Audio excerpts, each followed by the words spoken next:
Happy Friday. Welcome to Modern Investing Techniques, episode 22 for April 17th, 2026. I'm Patrick, coming to you from Vancouver, last trading day of the week. Let's review the week and set up for next Monday. Quick reminder, everything we discuss here is for education and entertainment.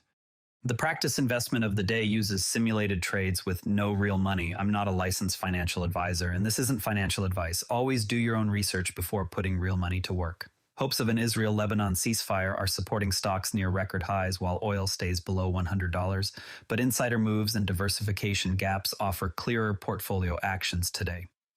Markets showed resilience on Friday, with the S&P 500 closing at 7,041, up 0.3%.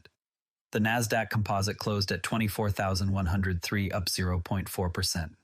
Our simulated portfolio sits at year-to-date minus 0.02% with minus 3.75% alpha versus the NASDAQ. The NASDAQ Composite stands at 24,103 with a year-to-date gain of 3.73%.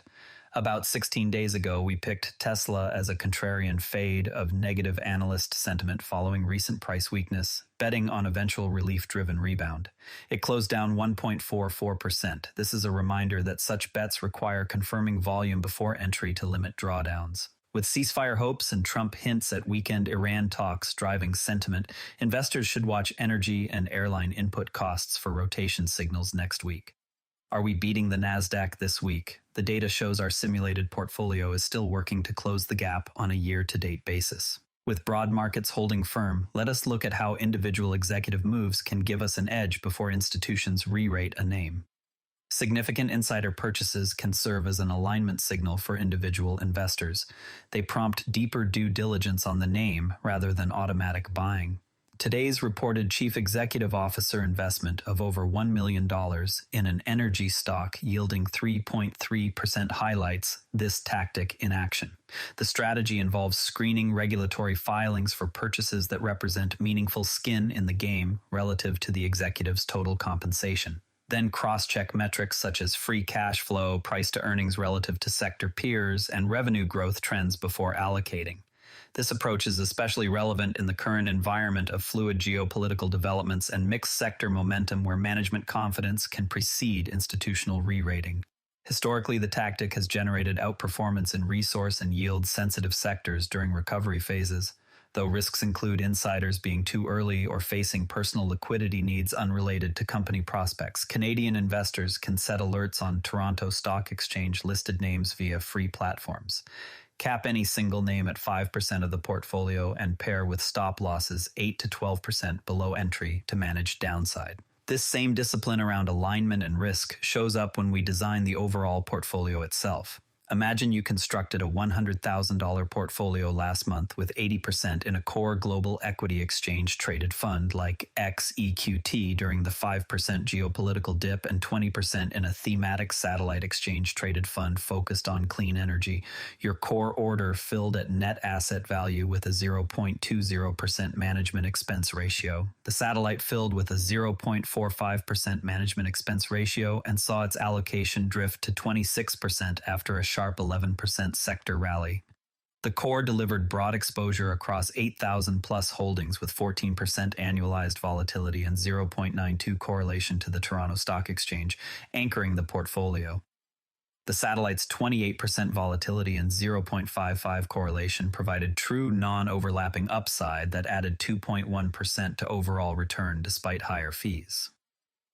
The core satellite mechanism typically sets 70 to 80% in low-cost, broad index exchange-traded funds, such as XEQT, VTI, and VXUS for stability and tax-efficient buy-and-hold behavior. It reserves 20 to 30% for 2 to 4 tactical, thematic, or sector exchange-traded funds that are rebalanced every 6 months or when any satellite deviates more than 5% from target weight. Rebalancing frequency matters because a satellite that runs from 10% to 18% of the portfolio can unintentionally dominate risk without adding the intended alpha. Professionals always calculate the marginal contribution to portfolio volatility before adding a satellite. If it pushes total drawdown risk above 18% in a stress test, they reject the position regardless of the theme's appeal. The biggest mistake with core satellite is treating underperforming satellites like permanent core holdings and letting them drift indefinitely. Instead, always define success metrics up front, such as exit if the satellite underperforms its sector benchmark by more than 10% over 2 consecutive quarters. The same patience and rules-based thinking that governs core satellite portfolios explains why we are in observation mode today. No pick today, as waste management 10% drop and energy insider activity both lack the required 3-factor alignment of fundamental re-rating plus volume confirmation plus sector momentum. This is a simulated trade for educational purposes only, with no real money involved. Technicals show no daily relative strength index oversold readings paired with above average volume in energy and industrials.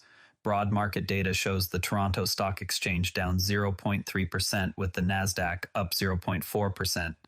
Fluid Middle East developments could reverse peace hopes quickly, so new position risk remains at 0% until multi-factor alignment appears. This demonstrates the discipline of passing on marginal setups rather than forcing action to stay invested. Listeners should define explicit multi-factor entry rules, including catalyst plus technical confirmation plus sector tailwind, and stick to them.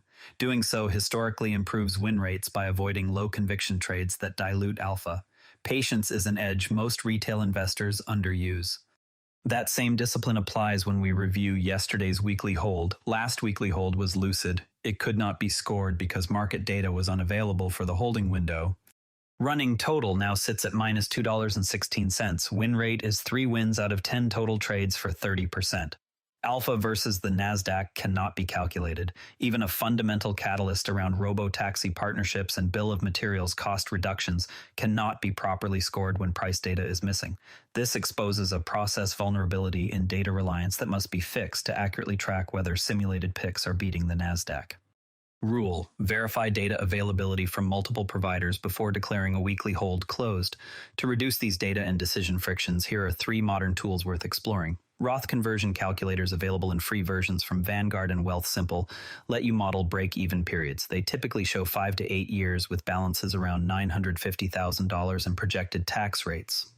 Always pay the tax bill from non-registered cash to avoid shrinking the converted amount.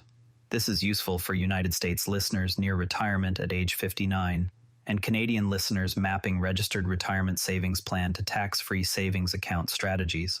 Run multiple scenarios annually to keep decisions data-driven rather than emotional. The ZoomX SpaceX token airdrop Carnival offers a $300,000 reward pool. It provides retail access to tokenized exposure without accredited investor status. Cap participation at 2 to 5% of portfolio, given historical patterns that suggest valuations near $175 billion may disappoint. The Carnival runs for a limited window and requires standard Know Your Client procedures. BCA Currency Research delivers hedge fund-style ideas such as long Hungarian forint versus United States dollar. This translates macro views into specific forex trade ideas with defined time frames. Intermediate traders can implement these in tax-free savings accounts or non-registered accounts via interactive brokers or Questrade with positions under 2% and tight stops. Cross-check with your own correlation analysis to the Toronto Stock Exchange before executing. While we are on emerging risks and valuations, here are 4 quick portfolio adjustment ideas.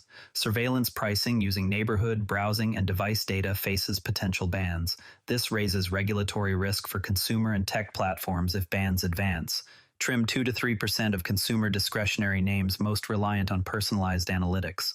The Newfoundland housing market is at historic low inventory, with houses available for sale in the St. John's region dropping to historic lows while buyers compete aggressively. Add 5% to a nationally diversified Canadian real estate investment trust exchange-traded fund to capture spillover demand without single region concentration. The luxury watch sector is losing Middle East momentum due to the Iran conflict, which had been one of the few growth pockets for luxury timepieces. Reduce luxury consumer discretionary satellite exposure to under 3% until regional stability improves. SpaceX implied valuation near $175 billion is likely to disappoint per historical patterns. Cap tokenized or secondary exposure at 2% of portfolio until clearer initial public offering terms emerge. Our simulated portfolio sits at year-to-date minus 0.02%, with that minus 3.75% alpha versus the NASDAQ. Running total across all simulated trades is now minus $2.16 with a 30% win rate. This learning journey continues as our process incorporates lessons around data verification and multi-factor confirmation.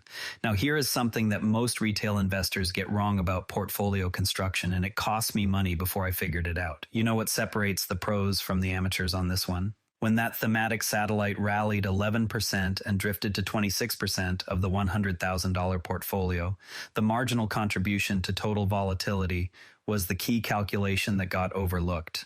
The core exchange traded fund with 14% volatility held the line at 0.92 correlation to the Toronto Stock Exchange. Yet the satellite at 28% volatility and 0.55 correlation started dominating risk without delivering proportional, non-overlapping alpha.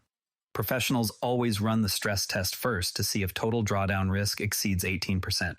The fix is simple yet powerful. Define those exit rules in advance, such as underperform the sector benchmark by more than 10% for 2 consecutive quarters and rebalance without exception every 6 months.